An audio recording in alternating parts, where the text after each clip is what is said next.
So, Bat Family, it is finally time for me to get into The Batman in detail with a spoiler review. Like, I can talk about anything and everything, like, which is just fantastic. I mean, I know my spoiler-free review was an hour long, and I do want to say that I'm not going to necessarily repeat some of the same things I got into in that here. I'm just going to be talking about the biggest points. I do want to say at the same time as well, apologies if this is coming out a teeny bit later than what you expected. I just wanted to be absolutely sure that even though I saw the movie a bit earlier than what most people did, luckily, and that allowed me to do my spoiler-free review, I didn't want to get into any recency bias, or I just wanted to be as objective as I could be, which I do try and pride myself with on this channel, despite having a big personal taste for Matt Reeves' vision and how he's forged his character in this iteration. I wanted to be absolutely damn sure, and this video will get into some criticisms, but the funny thing is as much as I try and critique this movie, I find that there are defenses for even some of the things that I may have spotted. Yeah, we'll certainly get into that. Like, that's going to be a very interesting part of this video, because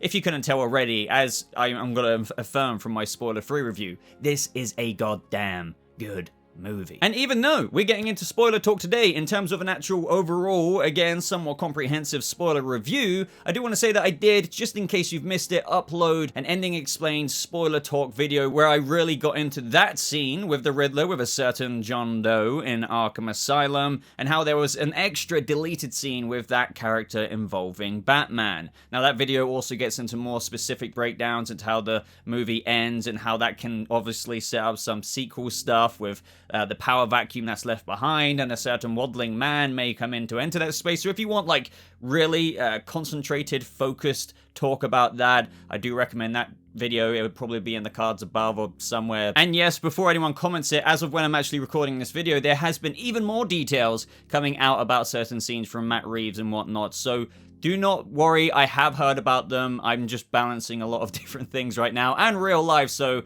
just know that if I don't talk about that extra layered detail, I will get to it. But let's get into this review. I have got a coffee on hand, and I've had a few today, so if I'm speaking, like, honestly 1,000 words per minute, that's my excuse. So, as you guys know, I'm sure some of you have seen my first review by now, and thank you for helping it get to 70,000 views by the time of this video. That's insane for a no spoilers review of an hour's length. And the reason why I want to start this review off this way is because I know I praise the Batman a lot in that video, but I genuinely do mean every word I said in that video, and I found it pretty much hard to criticize the movie. But as I said, we will get into some of that later, which should be fun, to be honest, because even with the ones I've listed, they can be debated, and that's something I want to do with you guys at that part of the video. Also, there should be a little Easter egg part of this video as well, which should be fun to get into, and honestly, just a preview for that, there's a certain moment in the movie where it hints to a certain character. Maybe a lot more people have found out about it by now, but I feel like up until this point of recording this, like, I'm the only one really clocking on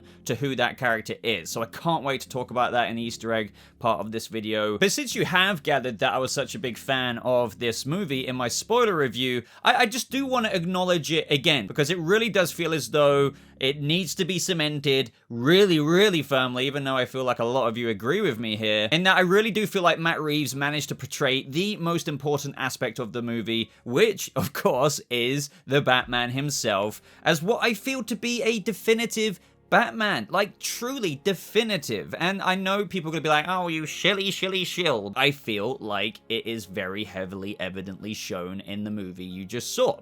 Fair enough if it's not up to your personal taste and you maybe prefer a Batfleck version, but in every single way that Matt Reeves managed to accomplish this character, he really does solidify and personify Batman. And lots of you have even asked me that question, how does it stack up against the others? Well, after seeing the movie twice now, which I'm very happy to say, you know, I would happily absorb it a few more times, and low-key I'm going to, and probably tomorrow. Yeah, it's easy to say that Robert Pattinson is my favorite Batman. But getting back to the whole critical part of it, because this is where things get a little bit interesting in this review with what I've decided to do. I want to premise it by saying that I would like to think that I have a little bit of a critical thinking mind when it comes to reviews of movies and TV shows, and that if it takes me 3 or 4 watches, so to speak, to notice something, then I'd say that it's been quite tightly wound as an overall movie, if you will, to that of what makes it a really solid product for my personal standards. And that's not me trying to make myself out to be this arbiter of critical thinking, not at all. But what I mean is, if you've watched my reviews on the channel, you know that these days, especially compared to a few years ago, as I've done this for over 4 years or so now, I'd like to think I've somewhat improved whilst absorbing the entertainment of my personal favorite characters. I can still, and I have done so, tend to pick up fairly transparent issues, and that was quite a struggle when I was watching this movie. But the interesting thing that I was teasing a few seconds ago is that what I thought I'd do with this spoiler review is that I thought it'd be super interesting to bring up the echoed criticisms from various critics out there and then give my take on it. If anything, the reason why I wanted to add that flavor, if you will, into this review is because I find it just a super interesting opportunity to take some of those on board and deliver them in this video, with me explaining why I maybe agree or disagree, or just ultimately see a different perspective on what said reviewer saw as a flaw in the Batman. And if anything, it can serve to also enhance my review in terms of the angle of where I'm coming from. I view myself as truly having a love and appreciation on every take of the Batman character, whether that be freaking from Adam West to the animated series to Ben Affleck's Batman, of which some things may rub me the wrong way, but there's so much I appreciate about that character as well, to Nolan's and more the realistic kind of vibes there. But what I feel like Matt Reeves' The Batman has achieved here specifically is more or less catering to every attribute that makes up this character, and perhaps you, after having seen this movie now, might agree with me, and maybe you've seen it for a second time and it's just really cemented that in even more. But to put it even more simply, despite seeing those great Batman adaptations in the past, they don't truly always nail him in every sector the way I feel that this movie did, with the detective role, his ability to endure the severe machinations laid before him from that of Paul Dano's unforgettable portrayal of the Riddler, and that of where the character is at with the psychology of Bruce Wayne. It was just so fantastic seeing Robert Pattinson live and breathe this incredible, accurate portrayal of a year to Batman. And I could ramble about Pattinson forever, and as I've got in my bullet points here, without repeating too much from my spoiler-free hour-long review, I'm just gonna say he is Batman, and with everything he had to do and be the detective, I really couldn't have asked for more from his performance. But here is stop number one, you could say, in that with my first bullet point here in terms of the criticisms, after doing some research into what some other reviewers have been saying, this is where I want to bring in that first criticism, one that I don't actually hold, but one that I've interestingly seen echoed a little bit throughout, whether it's some fans or reviewers or critics out there, and I feel like this really does serve to boost my praise of the character of Batman and the way Bruce Wayne and Batman is portrayed. And this specific criticism more or less goes along the lines of, the problem with this Batman is that there really isn't a difference between this Batman and Bruce Wayne. And I guess that because there isn't somewhat of a larger difference shown between the duality of Bruce and Batman in this movie, you may have heard that this Bruce and Batman are more or less the same guy. It comes across one-dimensional and boring. And I think this could be really interesting for those of you who have, I'm guessing you have, since you're watching this, have seen the movie and who are watching this video now to see what you just more or less think of this. So do let me know your thoughts after hearing my perspective. But for me, I guess, despite from where I guess, I can understand what this critique is saying, like I can hear you loud and clear, I get what you're saying, but given the foundation of what Reeves has laid out for this character of Bruce Wayne, I'm just like, that's entirely the point. Batman/Bruce doesn't really operate as Bruce Wayne at this part of Reeves's timeline, you could say, in Batman Year 2, or in Reeves's universe. He practically exists as Batman all the time. Now, for me, that doesn't make it one-dimensional or boring.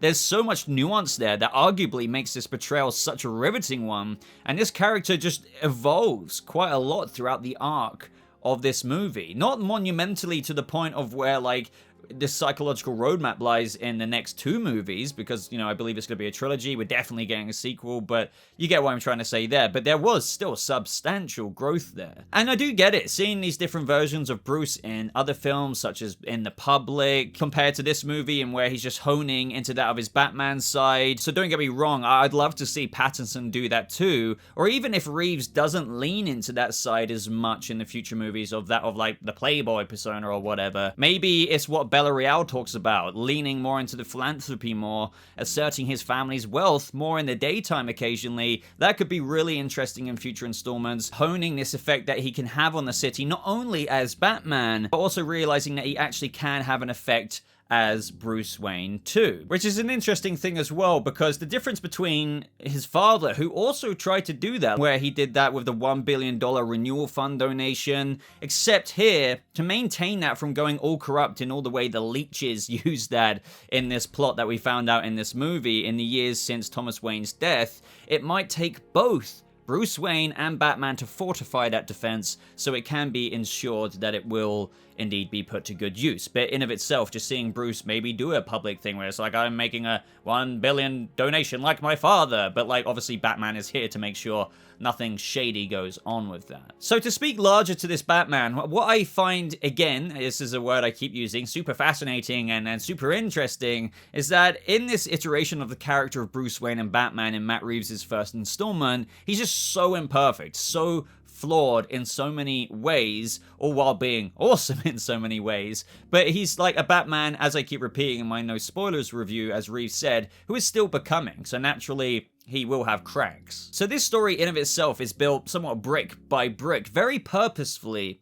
with that in mind. And the sequels will obviously delve into this more and more. I guess what this comes down to is that despite even some criticisms acknowledging that this is a conscious decision of the movie, that I guess it just wasn't for them or appealed to their taste. Like, that's got to be it. But what I find, again, interesting about that comment, that, again, it's not just unique to one person, it's being said throughout quite a few people. And maybe even you, one of you right now might be thinking that. Like a Batman who hasn't quite formed a definitive duality of that of Bruce Wayne and Batman, that might be viewed as one-dimensional to other reviewers, but for me, and where he's at in the very early stages, it's as Matt Reeves says. This drive from vengeance that he has, or how vengeance is a part of why he's doing it, that he can't quite let go of, in that he's almost addicted and compelled to being Batman. Well, yeah, that tells us that basically Bruce is Batman in this movie, and just that's not really boring to me. Bottom line here for me, truly the bottom line, is that I kind of find it a weird criticism. Like, it's more of like a,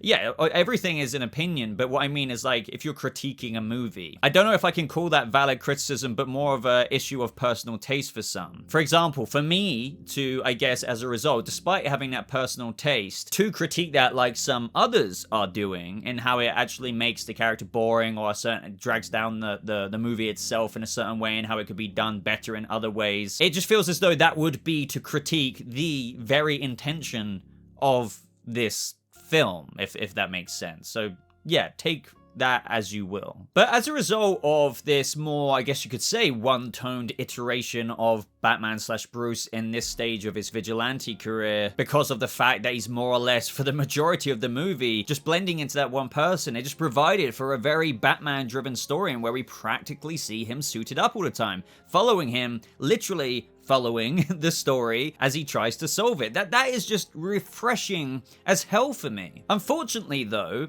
that also meant that we saw perhaps less Andy Serkis as a result, since the camera was always following what the Batman was doing for the most part. But again, I still maintain from my spoiler-free review, Andy Serkis's character, and that of even someone like Colin Farrell's Penguin, was still like really, like, if you had like a wide spectrum of the plot here, sprinkled like throughout all of it. And that's what I'm really happy to say with those two characters, despite Colin Farrell apparently, according to himself, I haven't counted it in my head, having like 9-10 minutes of screen time.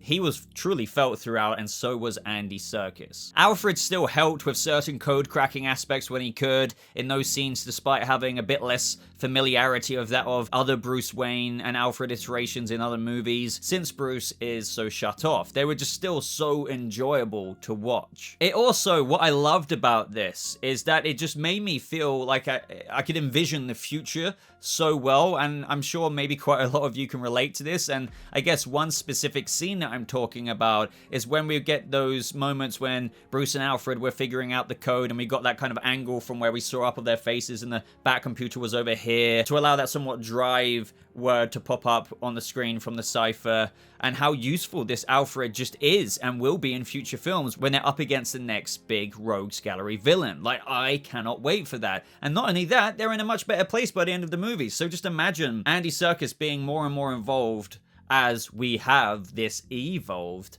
Batman and Bruce, who really actually doesn't take that relationship for granted anymore. And just to praise the more shut off Bruce Wayne once again, and don't worry, like, I'm not repeating myself here, it's more speaking about how grateful I am for that, for what it allowed for in the plot, in terms of a whole other sense of allowing for pivotal moments of the development of this character. Such as after Alfred almost getting killed, he was crucial in such a special scene with Alfred and Bruce reconnecting at that part of the movie, because Bruce's awakening had already started in realizing how much he cared for Alfred. And I just love that dialogue when he was sat in the chair, you know, after the whole all these years, Alfred, and how he was just saying, like, he thought he had mastered all of that, the fear, which is like another cool reference as to, like, you know, as Bruce was becoming Batman, like, even though he is a Batman who is still becoming, like, as he was getting into the, I guess, Batman Day One, as seen in like a lot of iterations, he thought he had mastered all of his fear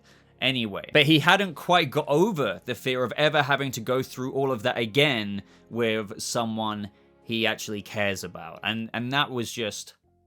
And that's just simply because when he, you know, had that scene of where reality just slapped him in the face for what felt like the first time since his parents had died, since after all, he doesn't really care personally what happens to himself, he became so scared to the point of where it really just shocked him to his core. And then that, you know, acting when, you know, he was in the Batmobile just kind of screaming, you saw Wayne Tower on fire, like his reaction to the detective showing him the envelope, like Pattinson, like, sure, plenty of people like to take the piss out of like the emo kind of thing, but it's like so physically portrayed, like he's like slumped over shoulders, he was like this. It's just it really cripples him, and I can't emphasize enough how critical this development is for this character at this point of time in his life. And some people are calling that boring.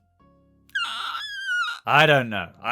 Look, fair enough in the respect of everyone having different opinions, I suppose. But to have both those characters somewhat distant in 2/3 of the movie, to then have that moment in where in the hospital, it just made it this more endearing and effective emotional scene, which was accurate to just so many aspects of the character. And what I mean by that is it really does ring true, I think, a lot more than what some people realize, because sometimes Bruce just can't articulate, and even well into Batmanhood, if you will, but like more personified here, I suppose, he just can't really always articulate the way he wants to, nor allow himself to. So those scenes in the movie and where you can tell that he wants to say more, for example, but he just doesn't or can't, is such a Batman thing. But then in this moment that is fantastic. I have no doubt when we learn more details about the sequel as time goes on, Serkis' presence will be ramped up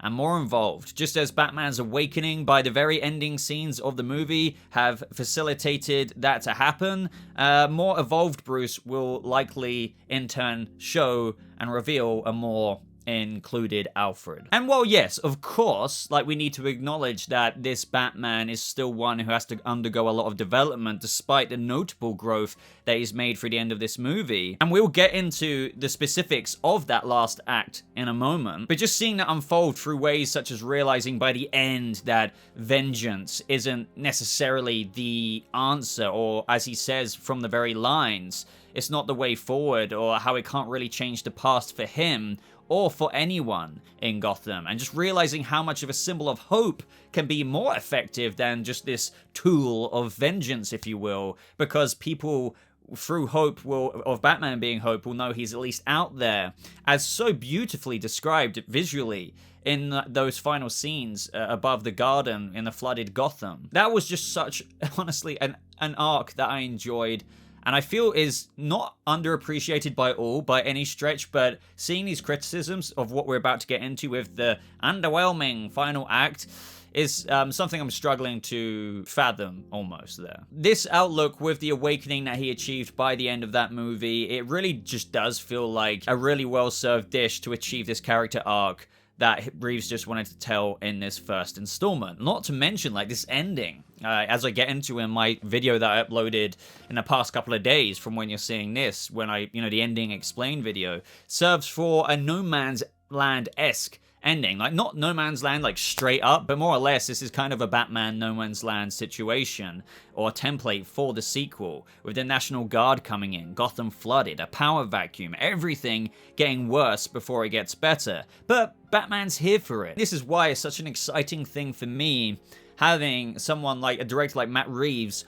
on board, seriously and continuously expanding this universe, not only in just, these films, but spin-off shows like the GCPD series or Colin Farrell's Penguin, and again, more details in my ending explained video there. Side note, by the way, just while I remember it, one of my favorite scenes in the movie was right towards the beginning, and that is when we had Bruce staring at the mayor's kid, and my favorite band, honestly, Nirvana, starts playing. But it was just so layered than that, because we have like the whole underneath the bridge, but we have Gordon like approaching Batman as he's still locked on in sadness, obviously emulating almost what he's been through himself. Just kind of like, come on, man, like you really gotta go. Like, but he's still staring. It's just the way Nirvana's Something in the Way came on there.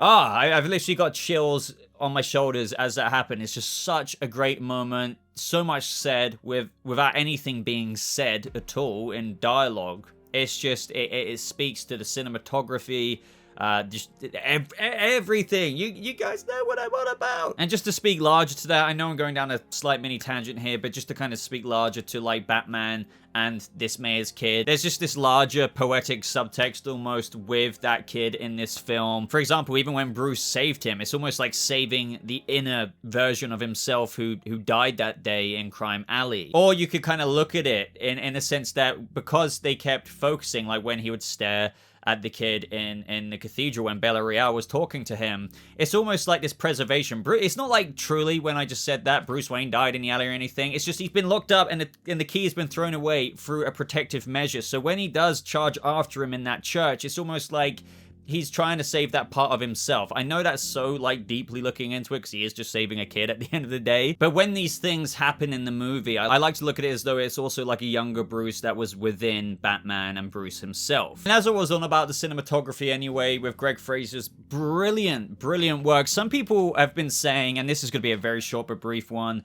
that they may have sacrificed some like plot or story moments for the sake of cool shots. I don't know if I agree with that. I feel like the cinematography truly complements the actual decent ass story that we've got. I don't feel like there's a few moments where, it seems like a shot was prioritized over a story. I don't think so. I mean, again, fully open to conversation here, but oh man, these are some of the best shots I've seen in a movie in a long time. And the fact that it's all kind of neatly kind of wrapped up in this one present and then bow tied, it's just such a all-in-one package and experience of a Batman story that Greg and Reeves has accomplished here. So to get more into the plot and some more of my candid takeaway of the movie's acts, if you will, I do feel as though that the first 2/3 of the movie, this is where it's going to get interesting, because you may have heard, like people saying this, that, and the other, but let's talk about it. So I do feel as though those first 2/3 of the movie, the 2 acts, if you will, were definitely, I guess you could say, the most intriguing, at least to me, and probably the best of what I would rate the most highly out of the whole movie if I were to put it into one package. And that's not to say that I've seen plenty of people as well saying, personally, my favorite moment was in the last act. And some of my favorite moments were. I'm just saying in terms of engagement and,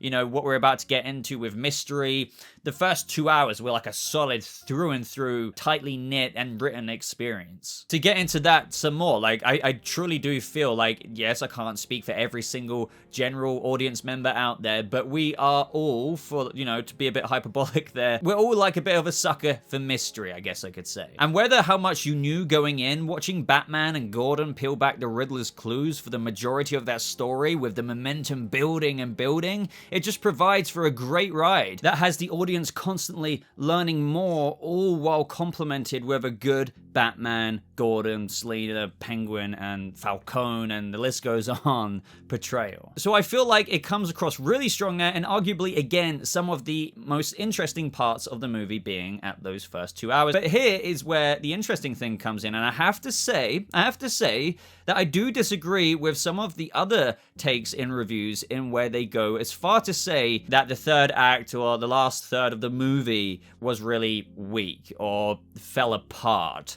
or you could say was underwhelming. And that's not you could say, that's what they have been saying. Or just even the momentum stopped after the first 2/3 of the movie. And I just don't really see, I mean, again, I'm not invalidating anyone's opinions here, I'm just challenging it. And we're all here for the discourse in the comments, but I just don't really see how that's the case. I'm really trying to not come across shilly here. Like, that's the interesting thing as well. And just to emphasize and iterate once more, if you do feel as though that is the case, feel free to give me your perspective down in the comments below. For me, I think where and what some other more critical takes are getting at with how it lost momentum is probably around the point of the movie where the interrogation scene happened between that of Batman and the Riddler, and when Paul Dano's Riddler bombs go off. But for me, I guess I just see it in another lens, if you will. I mean, I think I can identify when about the movie dips off for them and what it is for them that kind of does that. But I just feel like it could be coming from a certain case of where maybe subverted expectations, or maybe it's a bit misunderstood. Because I wouldn't say that the movie lost its pacing nor momentum. It doesn't mean that the pacing didn't change though, but what I will say from my perspective, and as to why I don't feel the same, is that it just more or less changed, this is what I think it is,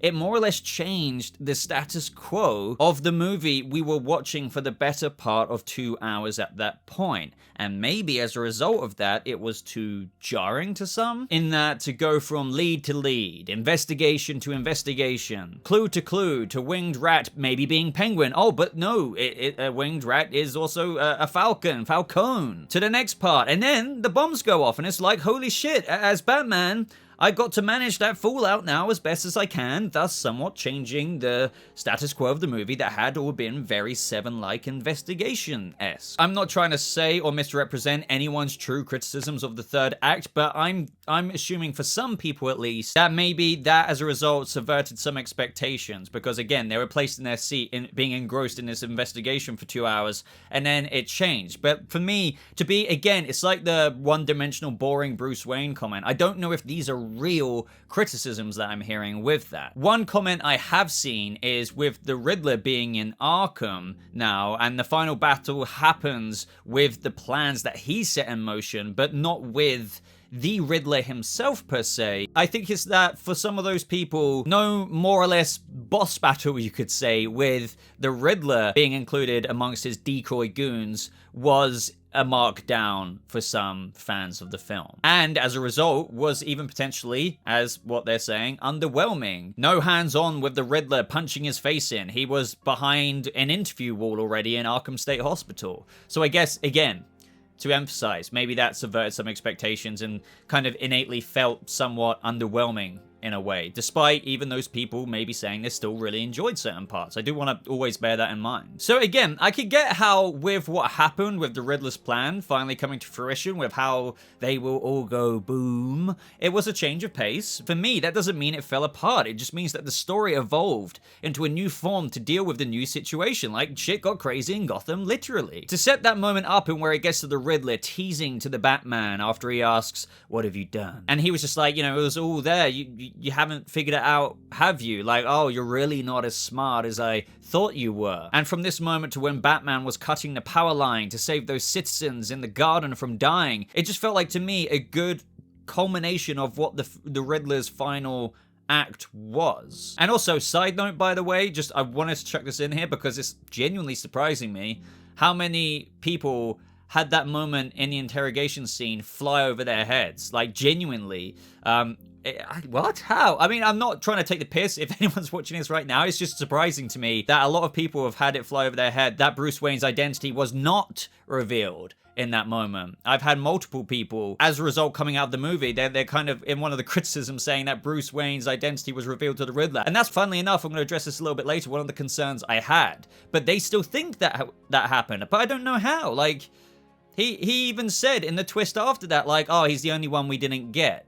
So how are people, like, did people go to the toilet or something? But overall here, guys, with regards to the last act being dull or whatever, for me, it completed the arc. It wrapped it up. The last act was filled with even more action and ultimately teased a No Man's Land-esque state of things in Gotham. Bruce now knows that vengeance doesn't change his or anyone's past, but he's had an effect and he can be hope, as I was mentioning earlier, for people in Gotham, for him to know they're out there. I don't really know, like, how people are getting such a really disappointed feeling with that.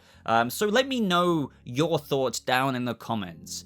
What do you feel about it, even after this conversation in this video? Do you feel like the last act was the weakest, as some describe it? Or, even though you might not have enjoyed it as much as the first 2/3 of the movie, do you still agree that it was a natural flow of what I'm trying to get to here, from that of what was set up in the first 2 acts? Okay, so another somewhat part to this spoiler review discussion I wanted to include is, let's talk about my coverage of the movie, and how, sure, I saw quite a bit of where the general story was going, and how did that impact whatever when going in. And, you know, some of you wanted to know that coming out of my spoiler-free review, but now I can get a lot more into that. I wanted to bring this up because even though I do cover it, a lot of fans also as well have had their ears to the ground, whether that be through my videos or just you being such a big Bat fan.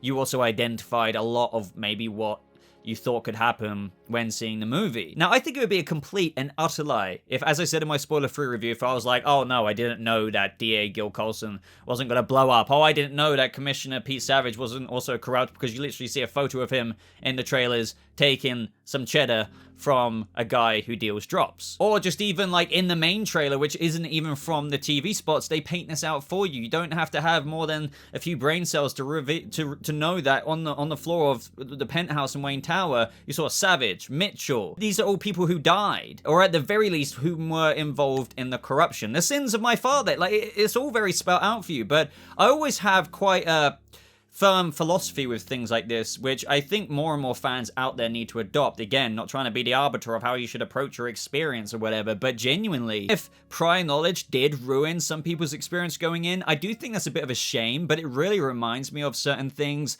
that fans sometimes tend to do, innocently even, but I do think sometimes perspectives need to be a little bit adjusted here, is that I never usually ever. It's funny because I get comments on the videos that I did leading up to this movie. Oh, you guys are looking into it too much. You know, I ruined the movie, or all these theories, blah, blah, blah, going in. It's got to ruin it for you. It's just like, I never let theories and speculation or whatever influence my expectations going into a new episode or movie of something. A good example of this is something as random as WandaVision, right? So in WandaVision, sure, say what you will about the finale, the writing, this, that, and the other, but I'm talking about the specific scope and lens of No Mephisto, and how he didn't appear in the finale of that show. And due to the really ramped up fan theories believing that perhaps that would be the case, some were severely disappointed when he didn't appear. And again, to emphasize, I'm not saying or putting all the critiques of WandaVision down to just no Mephisto, but I'm truly talking about the people who were like, oh, this is shit, there was no Mephisto. It's like,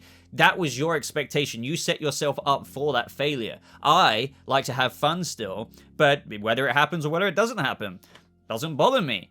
It's just fun talking about it. So I would love to know if, you know, whether you're on both sides of the fence there, there's no judgment. Like, sometimes you can be a fan and get so excited for, like, another thing I think with this movie was Court of Owls. Even though I think that dwindled towards the end with more talk of how it really was just Riddler exposing general corruption in Gotham. But I remember people like, oh, I really hope Court of Owls are in this movie, and if they're not, I'm going to be kind of like, but why? Have fun with theorizing about it, but don't get pissed if it's that kind of vibe. So let me know what you felt with regards to that. And even if you did know some things, there was still such a pleasant experience to watch the movie in its construction still. But with regards to like my interesting developments, if you've been on the channel for a while, one thing I'm kind of really happy to talk about, and we very briefly touched on it earlier, is that you know I was quite unsure about how exactly or what exactly they were going to do with regards to the Riddler potentially knowing Batman's identity, because one of the main things in the marketing was like, Bruce Wayne. And I am very firmly aware that sometimes there's misdirects in marketing. We've even gone over that before in videos, but the more and more I saw stuff, despite knowing it could still be a misdirect,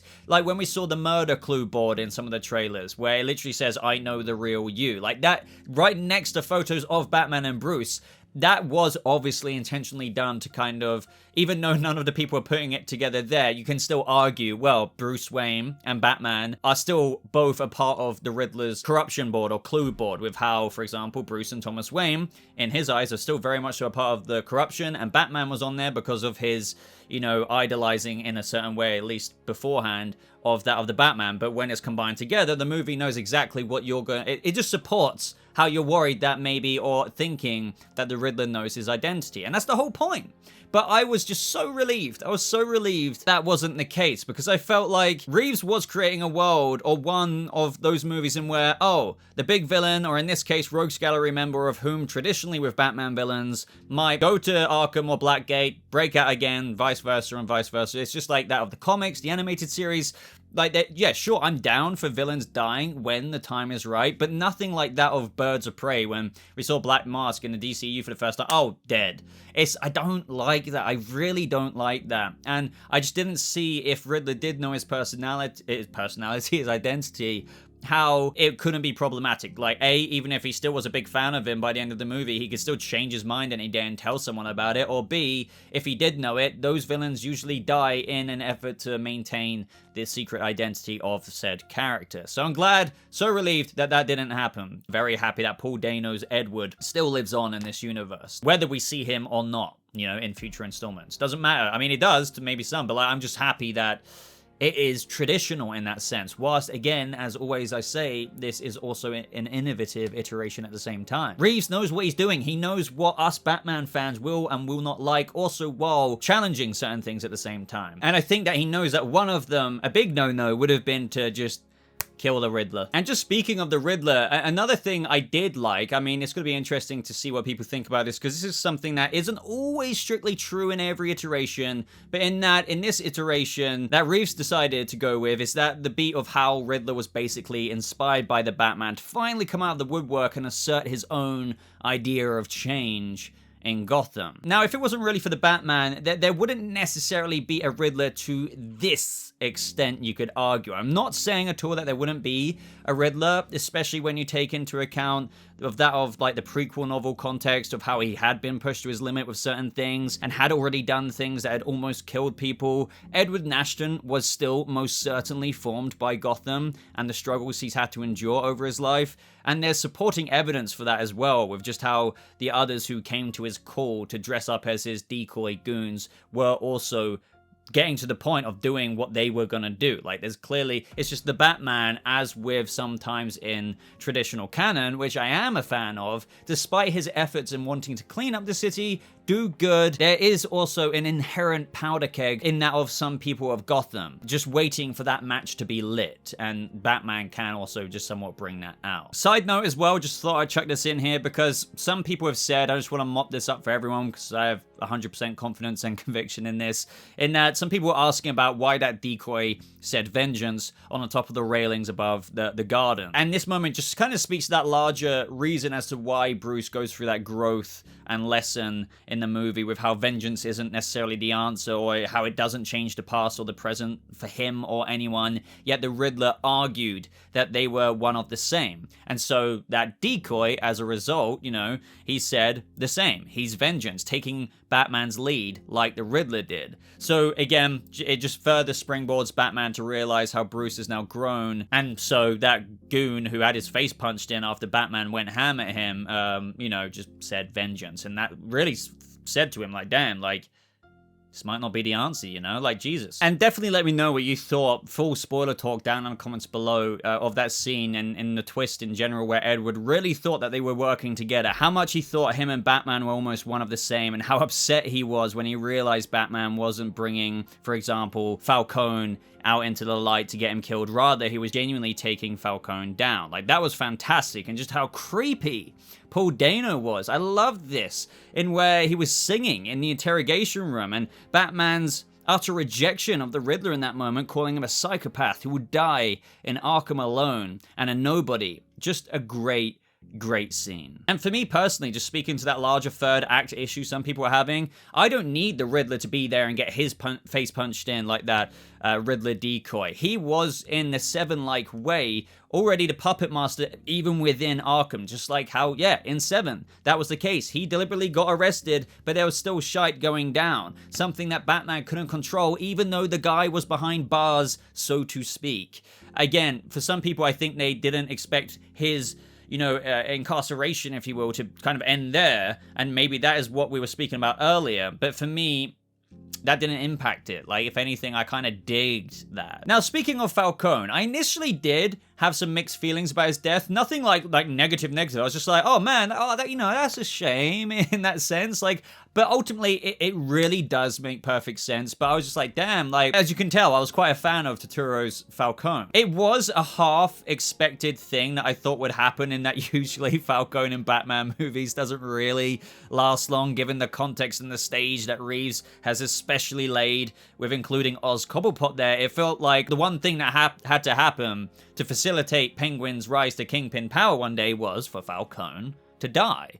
But I guess what I immediately thought is like, oh man, like untapped potential, even though we saw him throughout this movie, even though he was reclusive, just like Bruce Wayne was, and how he even said that on the steps of the cathedral or the mayor's public memorial. I could have argued that it could have been done in the second movie. But that is more of a selfish desire here, because ultimately, again, I do agree with what they did because of everything they have yet to come. He needed to set that stage in Gotham. I don't know, I just felt like John Turturro had such swagger as Carmine Falcone, such a relaxed way of talking and stuff, because he was in complete control. And it could have also even provided, in my envisioned kind of, way of looking at this in a second movie, a good story for that second movie for Bruce to want to take him down, as well as, maybe help facilitate Oz Cobblepot's rise, and how maybe with nobody respecting Falcone anymore because of him being a rat, Oz may have killed him and stuff. But again, all while that could work in my mind, it would have taken away some of the stuff they want to do in a second movie. Like, they probably got lots of other things they need to do, despite it probably being another long movie. Having Falcone only die then,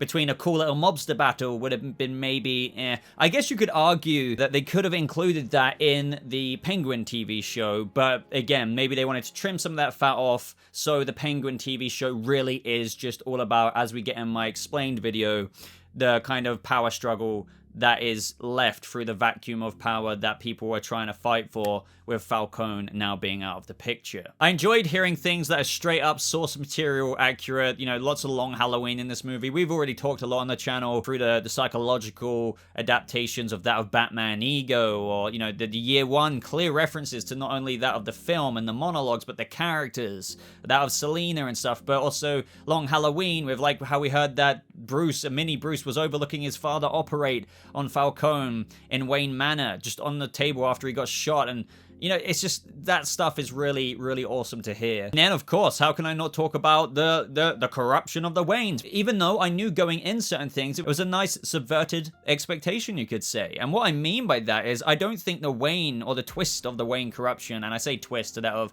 I guess, the general audience member, because they made it very clear with the sins of my father and stuff, it probably wasn't nearly as bad as some people had feared. I mean, I'm sure lots of people were up for it, but there's also a lot of people who are touchy about it. The Waynes shouldn't be made corrupt and stuff. Fair enough, each to their own there. But I really don't feel like Thomas was all that, if anything, corrupt. I wouldn't even compare him to that of, or remotely compare him to that of the DA, the mayor, the commissioner, or anyone like that. So knowing that Thomas just tried to pay off that guy, of whom we will get into the Easter eggs of in a bit, because I've got a little bit to say about that, and how it was Falcone who killed him, Thomas was kind of put into a real hard place, even though, to be fair, he did tell him to handle it. So that does mean, as a result, that Thomas would have thought that Falcone maybe would have gone to the lengths of having to beat this guy up or whatever, and for him, that was worth it for protecting Martha. Of course, that is dodgy, but at the same time, he did not want nor ever expect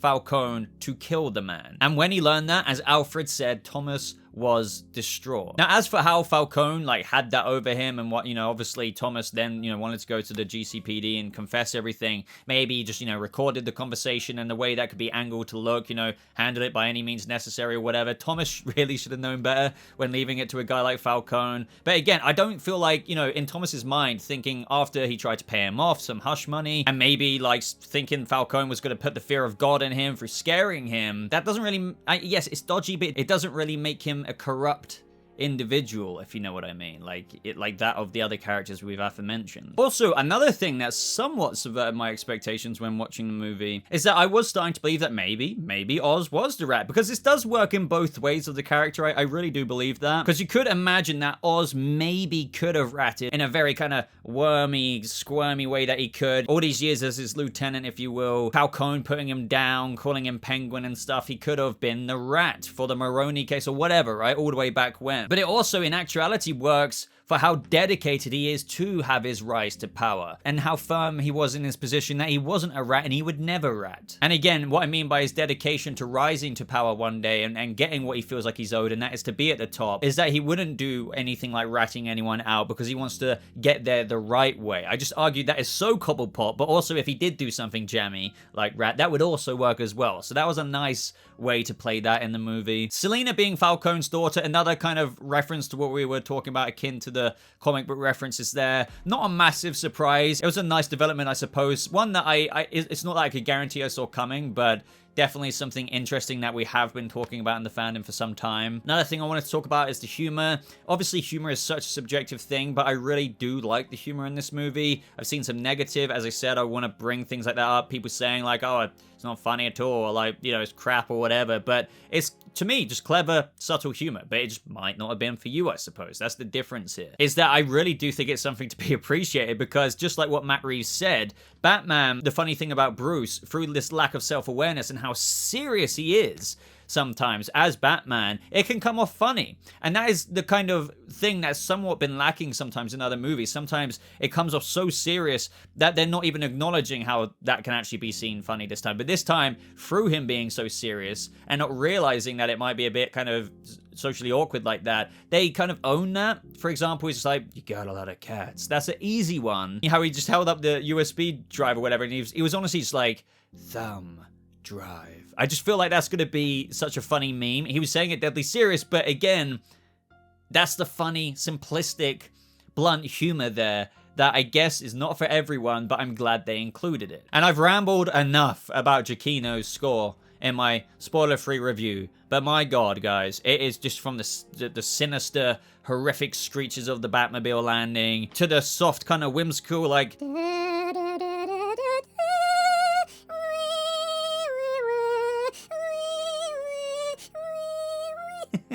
I know, cringy, but like seriously, it's so beautiful. It's just, this is why I talked about Mask of Phantasm and how if you even put some of those tracks over Mask of the Phantasm, you wouldn't really sometimes tell the difference. It encapsulates the heroic, the sincere, yet the serious tones in everything of Batman in every way that I just don't feel like I need to explain it. It speaks for itself. Giacchino, this is some of his best work. I just...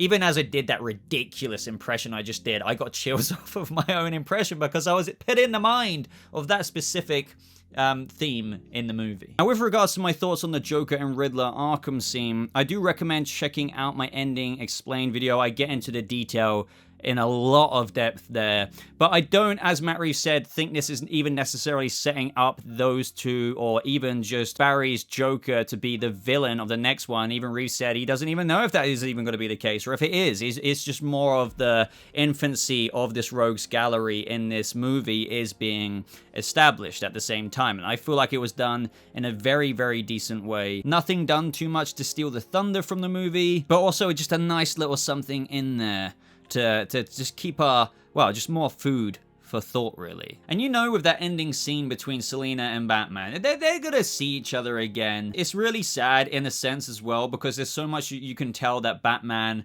probably wants to say or just kind of like emulate a little bit more than being his somewhat stoic self. But as Selina says, he's already spoken for. Like, Gotham ultimately is the girl for Bruce/Batman, even though you can say, yeah, Selina at the same time. But Selina probably will be back. It's going to be hard to imagine her not included in future movies. It was this bittersweet experience mixed with that score at the end of the film. There's this romance to it, yet such fulfilled arc, just even between those two characters, where they have a very solid foundation. I love how it speaks to her larger Catwoman characteristics as well. Let's, go rip off a couple of hedge fund guys and things like that. Come on and be fun. The Bat and the Cat. I was really satisfied with this scene. They both have this deep connection, but one, I suppose, that you could say is being put on the back burner, but not put away for good, ever. Not at all. It's just on the back burner. Now, before we get on some criticisms and stuff, which is, honestly, I'm not just saving like, oh, let's do a negative part of the video. It's going to be kind of an interesting talk because I don't agree with some of them, but I found some kind of plot conveniences or, oh, well, isn't that interesting that happened there? Some of them can be problematic. We'll get to that. But let's get into some Easter eggs. So first of all, J.L.I. Cargo. He is that guy everyone was talking about from the trailers all the way back when, that one thug. Oh, what if he becomes Tim Drake and oh, but funnily enough, he became Tim Drake in Titans. That's the Easter egg in of itself. He is Tim Drake, Robin, in Titans, DC Titans. You can see that on HBO Max, on Netflix, whatever respective country you're in. And he had a lot more screen time than what I thought in that beginning train gang fight scene. Just thought I'd bring that up. The next Easter egg I want to talk about is a massive one. Matt Reeves has said, just like the Joker Barry role, even though it's very obvious who it is, he doesn't explicitly spell it out. And there is another character in the movie, and I've seen some people ask, who is this person? I feel like it is such an interesting nod, as what Reeves says to fans, as to, oh, is that actually who it is? I'm abbreviating what Reeves says, but it was something like that. And that is in the cathedral scene. Before we have Bella Real from like the main trailer saying Bruce Wayne, he's like, I'm sorry, because he was just previously engaged with that conversation with someone else. Well, he wasn't really talking with that other person, but this was a public memorial. So that's why there were citizens still on both sides at this point when Bruce was walking in. And we had that older man kind of basically bitching about the rich, the mayor, how that didn't help out my daughter. And I'm abbreviating here. I can't remember every line off the top of my head. But I think he said something like how he probably deserved it or whatever. Then when he looked at Bruce, because Bruce had stopped already at that point and he was hearing what that man was saying. And he said, hey, don't I know you? And that is when, because he had already started recognizing Bruce Wayne, right? And that's when Bella Real came forward and revealed to this man who this man is before him by saying Bruce Wayne. That gave him the answer. He's like, hey, don't I know you? And it's like, Bruce Wayne. He's like, I'm sorry. But the guy's reaction in that moment was like shocked Pikachu face.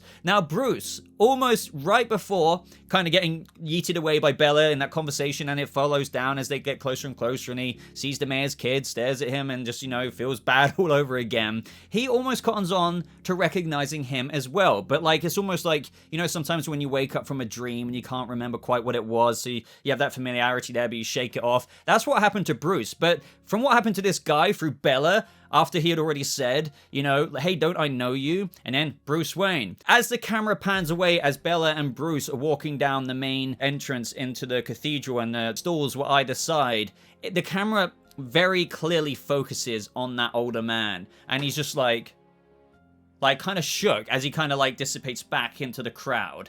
That man, could be wrong, can't tell you for a fact because they don't explain it, explicitly, that is Joe Chill. Now that just adds so much into this scene because the reason why, for example, Bruce didn't recognize him, he experienced a traumatic incident. Joe Chill might have had some kind of face covering. That's why Bruce barely managed to almost cotton onto something on the edge of his brain synapses at that time. But obviously Joe Chill recognizes him a lot more, saying, hey, don't I know you? Because obviously he recognizes that face from when he was a younger boy, but now obviously he's grown quite a bit into Robert Pattinson, but there's still that familiarity there. So he's like, hey, don't I know you? Bella comes along, a mayoral candidate saying Bruce Wayne, and then it clicks. You're the kid who I didn't kill, but I killed your parents in Crime Alley. So he is shook in that moment. I just love that, because if this is true, and I am right about this, Bruce was face to face with his parents' killer, because by the way, just to really clearly explain this, the killer was never caught. Yes, Alfred said that day Thomas Wayne went to Falcone saying he was going to confess everything to the GCPD because he was so distraught after hearing that Edward Eliot was killed, the reporter. He never wanted that to happen. That same day, he was killed. Oh, isn't that a coincidence after he told Falcone? That doesn't mean that A, Falcone didn't hire a thug, Joe Chill, let's just say, this man in this cathedral scene to kill the Waynes. But also, as Alfred said, even if Falcone didn't do that, and I know I keep saying Falcone, excuse me there, even if Falcone didn't do that, as Alfred said, I can't be sure about it. It could have been a random street thug who was desperate for money, who pulled the trigger a bit too quickly. Exactly. The bottom line is, whether Joe Chill was hired or at the time he was a random street thug who was desperate for money, this guy is him regardless in my mind. And just the dialogue, or the monologue to Bruce, if you will, about just bitching about the rich and how that did nothing for my daughter, and it's just like, don't you agree or whatever. He looks up at him, it's like, don't I recognize you? And then when the reveal, I know I'm repeating myself, but I just love this moment, this nod. Bailey's just like, Bruce Wayne, and he's just like, and then like just staring the whole time, but then the camera changed to the other angle, and like Bruce is kind of looking back to just, getting on with the conversation. It's just like you see the guy go into the crowd. That must have been something. That must have been something, and it's just torturous because Bruce doesn't know that that's the man who killed his parents, but that man knows that that's the boy who's grown into a man of whom I spared in Crime Alley and left his two parents' dead bodies laying on the floor. Man, what a nod to give. And not only that, like the casting. Now, if you didn't pick that up, because I think some people, I've seen some comments saying, who was that? But a lot of people just didn't pick it up. Like when I saw that in my early screening, I was like, nobody else saw that? Oh, okay, I'm going to shut up now and move on to the next Easter egg. But the next one is Edward Eliot, that reporter who was doing the story on Martha, of whom has been committed, and how her mother killed her husband, and how the Arkhams covered it up and whatnot. The Easter egg is, obviously, as what you already know, Thomas Wayne tried to pay him some hush money, which is, to make him hush and shut up. But Hush, speaking to the larger, character of Hush from the comics, and how this name of this guy is Edward Eliot. Now, I'm not going to get too into this, and this doesn't guarantee that character for the sequel films, like the second and the third movie. Let's just assume there is only 3. But even in headcanon, right, you could imagine a new take on Hush, where Edward Eliot, the reporter who died, thanks to Falcone, and much to Thomas Wayne's dismay, maybe he had a son called Thomas Eliot. Now, the interesting thing is that, obviously, you can't look into this too deep because usually Thomas Eliot is one of Bruce Wayne's friends growing up. You could argue when Bruce, saw all of that reel from the Riddler that was on the news, he's like, oh shit, I knew his son. But, none of that's explained. So either way, you could say, for argument's sake,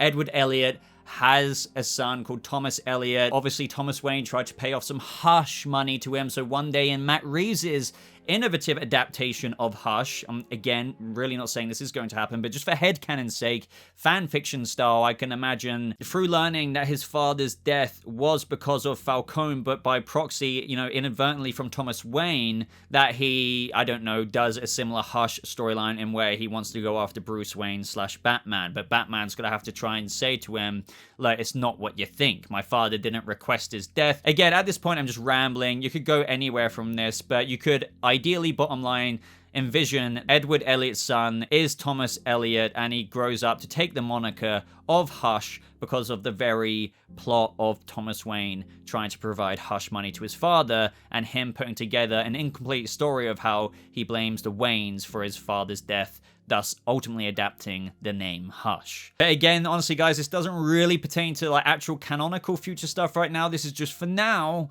more of just a nod, if anything. Now up next is one that you may have heard before, whether that's from leaks and how, oh, maybe they might be adapting a Batman Venom-esque story with steroids or something like that, with how in that story Batman did rely on stuff to kind of juice him up a little bit. And here, like, my first thoughts were, yeah, it's just adrenaline. I love that moment of the movie, by the way, in where he'd also been completely point blank shot, you know, and he could barely like lift himself up, and that interaction from Selina caring, saying it's okay, baby, and stuff, like, you know, not to sound cheesy, but it's just like that caring and protectiveness. And then she gets in danger, and he still can't move, but he shoots himself up, which, with what, to be fair, I thought was adrenaline, and it could still be, but the very fact that it is green, and we can't pause, like, it's not like it's on HBO Max right now, I can't pause to see what the label was on that, but it was a label. But for all intents and purposes, I wouldn't be surprised if it is more.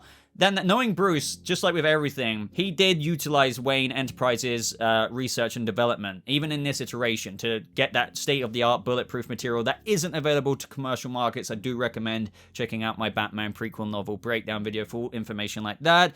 But I feel like there's an experimental drug, which is, yes, look at it like adrenaline, but not quite Venom. But the fact that it is screen, you could argue in this universe, it's a very subtle nod, just like the other nods we get in this movie, of a very, very, very, very early proto-Venom that you could link to one day somehow Bane gets a hold of, and that's a more refined version and where it goes and jacks him up in other ways. But here, Bruce carries some in his Batman utility belt for moments like this, and where it does more than just make you really, and adrenaline does kind of do what happened from there, it will kickstart you, but this one like roided him up and as if he was like almost coked up in a sense, and I loved that. So I do choose to look at this as it isn't just simply adrenaline, it's something that is, I guess, somewhat safe to use, that Bruce has looked into because he's a very self-learned chemist, and he's probably deemed it as safe enough to use, but it is experimental and probably proto-Venom, if you know what I mean. And very proto because it's not like he blows up like a balloon, stuff that really does roid you up, more like taking 10 adrenaline shots at once.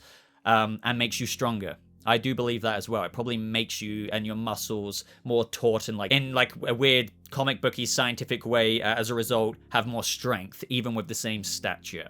And that was awesome. Another Easter egg was, and I can't remember the exact store name, but it was called, and this was right towards the beginning in the monologue, it was a Good Time or Good Times, I think it was Good Times or whatever, corner store. Now this is definitely a reference to the very movie that caught Matt, I mean, I think he had been paying attention to him more than this, but this was the one that really embodied and stole the show for Matt Reeves to know that this was his Batman, and that is Robert Pattinson's performance in Good Time. So I like how there's almost like a little homage and tribute to that foundation of relationship with the Good Time convenience store or something like that.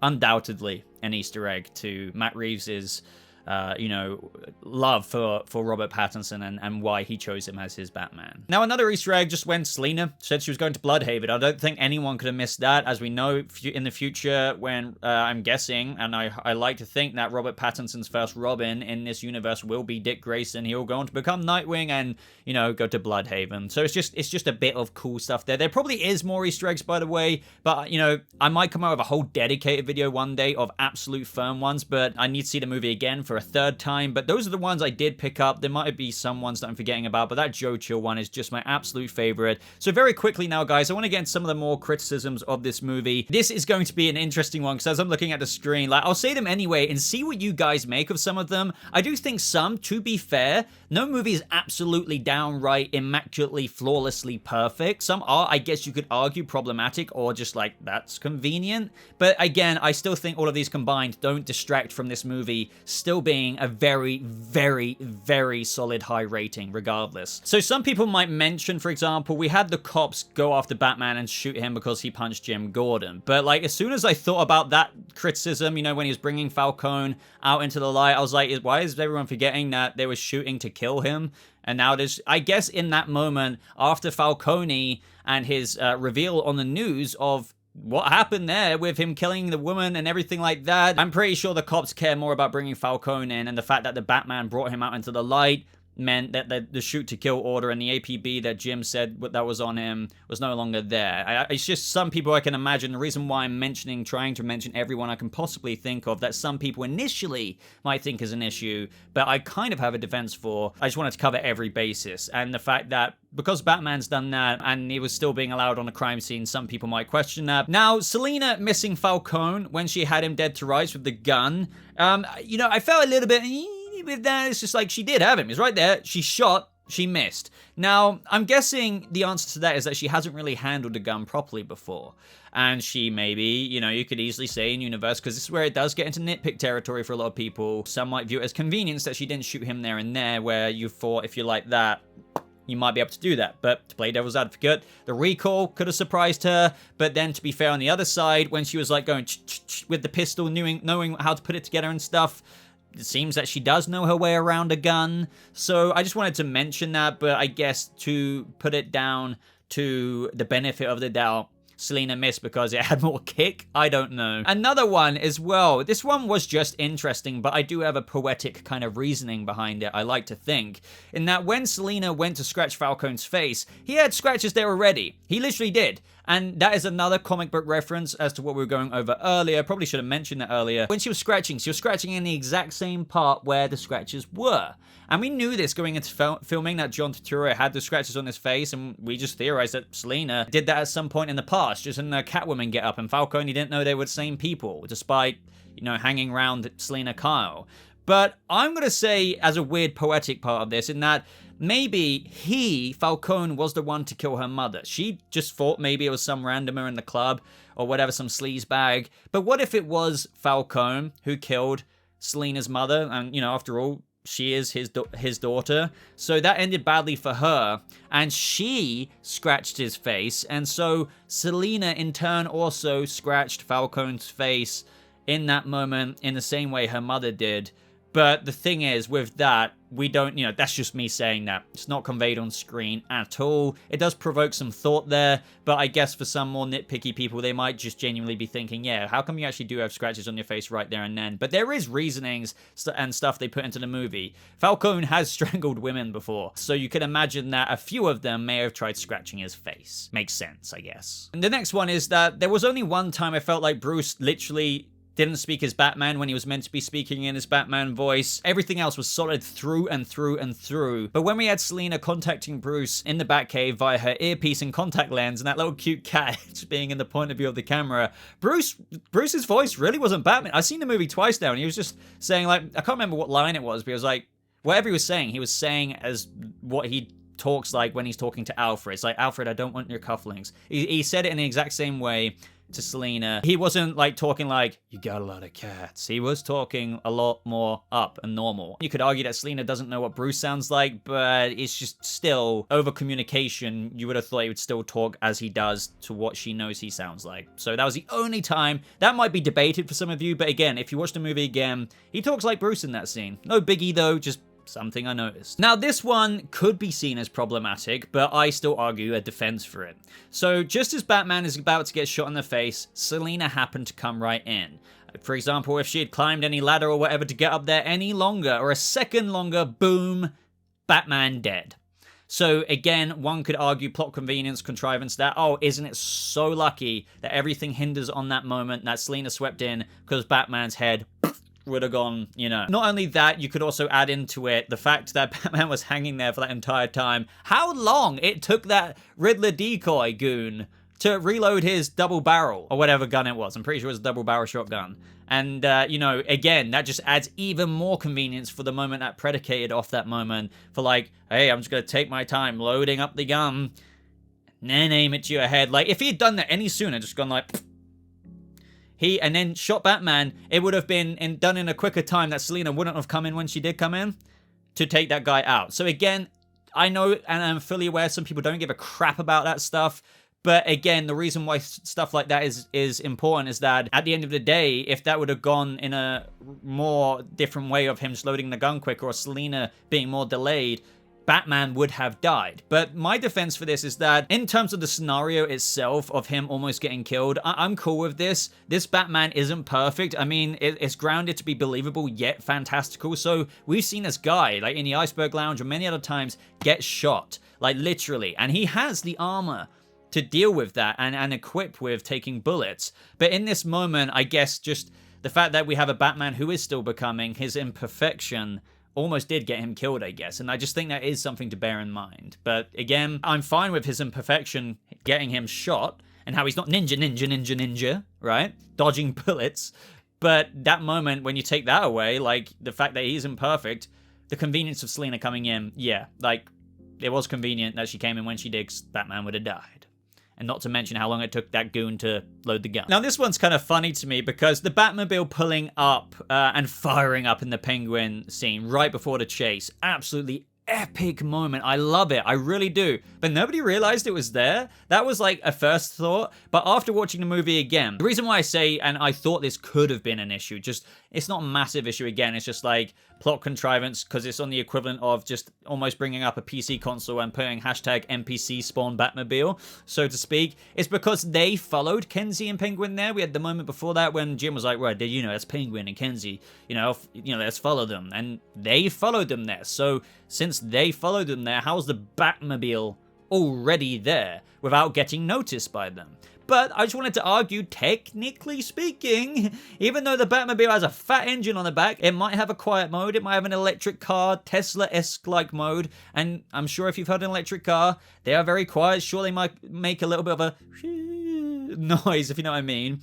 But it could have been quiet enough to actually genuinely, when Batman followed them there, he went round in such a way where it was so quiet that the petrol ignition raw mode of the Batmobile wasn't in effect. Normally, Batman does have a quiet stealthy mode on his Batmobiles. Even though that hasn't been explicitly explained, I'm more than happy to give them the benefit of the doubt there as to how it did seem like it just spawned there. And the reason why that thought came into place, as I said, is because we know for a fact that they followed them there, so surely Oz would have noticed it, but as I said, there is kind of a defense. Going back to actually the garden situation when Batman bursts through the roof. I'm all for Batman prep time, totally, but this was like a really rushed, dire situation, so it looked great. It was definitely a rule of cool moment, but basically every aspect, so like imagine this is like the ceiling overall, going forwards, backwards, side to side. There were bombs like laid up every little bit that blew up like dominoes, like and then he burst through. So it's just like you telling me that he really like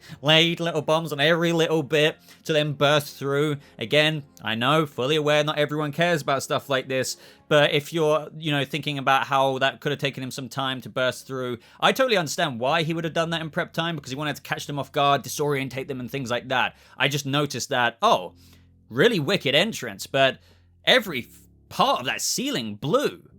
And the glass, went into the crowd of people. So I just argue it's just like the believability or like, whatever with what I just said about the glass shards and stuff could be questioned a little bit. Some of these I've seen echoed in other places as well, which is why I'm doing all of this and mentioning it anyway. That doesn't distract from the movie at all. Normally these things, for example, that of like a poorly written show or whatever, where there's convenience after convenience, contrivance after contrivance after contrivance, where such an important moment in the plot is predicated off one moment that is completely unbelievable, so as a result the plot starts falling underneath itself. That doesn't really happen in this movie. But those are the only critiques, like, if anything I could say, so I'd love your thoughts on that, and to be honest, most of them were nitpicks, so that's why I say, like, they don't really even make a proper dent on the magnificence that is this movie. It's like if you try and use like a wooden pickaxe on a diamond ore vein or whatever. Good luck trying to dent that, It's just, it's nothing massive. But I want it to be fair and just chuck in what was already floating out there or some things that I kind of noticed myself, but also just easily patched up as not a massive issue. So all in all, guys, as you can tell, like, I love the Batman. I've seen it twice. I'll probably be seeing it again in the next 24 hours after seeing this movie, and it's still solid through and through. It set somewhat of a new precedent for DC. And I'm not trying to just be like, oh, no film like this has ever been done before. It just, you know, it really is, as what you may have been hearing from some people saying, like, you know, like The Dark Knight as of its time kind of set like what comic book movies could do at the time. And they don't have to always be like another comic book movie. I feel like the Batman has somewhat shown a new stroke of paint that, oh shit, there is success in this as well. There really is. It's a well-crafted, well-shot, beautifully shot, amazingly scored movie with incredible performances all round. You know, and I still haven't really, I feel like I haven't touched on everything in this review, so I'm just going to shut up there in terms of spoiler talk, because this has been going on for a long time, even though I think a lot of people listen to these in terms of like a podcast format video. But as I said, I will continue this in extended kind of parts, I suppose you could say, but just through discussion series videos. So if there's absolutely anything that you may have wanted me to talk about in a bit more detail, I do actually, even though I will do a community post, maybe leave a question if you got to this part of the video, along with whatever comment you were going to put anyway, that you might have wanted to pick my brain about, because I will be taking screenshots and coming out with a Q&A discussion series video, which will get into more spoilery, reviewy talk as well in the next week or so. Bear that in mind. Also, guys, if you got to this part of the video, thank you so much. I got something stuck in my freaking eye. If you got to this part of the video, thank you so much. Put the hashtag to prove it with whatever comment you're going to put in the comment section anyway. Hashtag thumb drive. I guess that one seems like a relevant one to use. Again, thank you so much for your support on the channel. I really do appreciate it. I'm glad that you enjoy these long rambly videos, because I can't really seem to do them in any other way. Like the video if you did enjoy it. Subscribe if you somehow brand new here. My God, if you made it this far, you may as well subscribe. But also, I do still want to encourage you to check to see if you are subscribed on the red subscribe button, because a lot of you think you are just because these videos get recommended to you. You've been watching me for a while because thankfully YouTube recommended me to you, but you're not actually seeing every video because you might not be subscribed. We're nearly at 100k now, guys, so thank you so much. I'll be doing a special video on that soon, hopefully. And other than that, just follow me on Twitter, follow me on Instagram, and I've got a lot more to talk about. I'm sorry to anyone who just wants to see some other videos on the channel recently. For a temporary period, it's going to be back content heavy because there's even more to talk about, even coming out of this. More stuff coming out all the time now that the movie's out, and even more things are being said by people like Reeves. So I'm going to love you and leave you now, but thank you so much for watching. I hope you all have a lovely rest of your day, and I'll see you, Bat Family, in the next video. Goodbye.